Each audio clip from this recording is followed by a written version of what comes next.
The Children's Book Festival is coming up again soon, and here to tell us all about it is the festival's organiser, Jenny Morgan. So tell us what we can expect this year, Jenny. Well, as usual, we've got 5 days of action-packed, exciting events for children, with writers coming from all over the country getting involved. Just to give you an idea of what's on offer in the workshops, first of all, there's a very special event called Superheroes. This is a chance for deaf children to share their reading experiences with author Madeline Gordon, who is herself hearing impaired. Just Do It is a practical workshop led by the well-known illustrator Mark Keane. He'll take participants on a magical journey to faraway lands with an opportunity for aspiring actors to do some role play. Count on Me is an inspiring and entertaining look at the issues of friendship for 13 to 14-year-olds. It looks at some of the friendships described in popular books and asks participants to compare these with their own experiences. Speak Up is part of a series of workshops on the subject of mental health. This is a creative writing workshop encouraging children to describe situations where young people experience loneliness. A recent survey revealed that children can be lonely even when they're at home with their families. Jump for Joy, as many of you will know, is the heartwarming best-selling story by Nina Karan about a young girl's trip to visit her relatives in India. It recently received the gold medal at the Waterford Awards. Nina will get children to celebrate the word joy by writing a poem.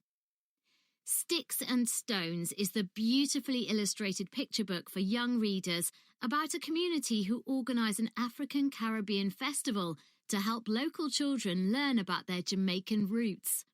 This will be a musical event where children will have the chance to play steel drums. This is bound to be very popular, so please book as soon as possible.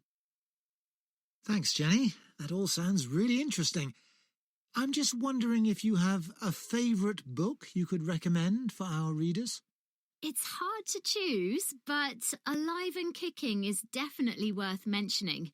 You won't have heard of the writer as it's her first book, which is really impressive. It's basically the teenage diary of a boy from Somalia who comes to live in the UK.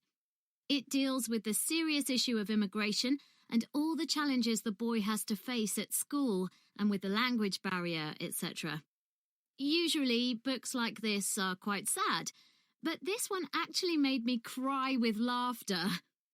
On each page, there are simple but hilarious black and white stick drawings of the boy with his friends and teachers. At the end of each diary entry, there are new English words the boy learns each day, which may help develop some children's vocabulary. I think my kids would enjoy that. What about any advice for parents on how to encourage their children to read more?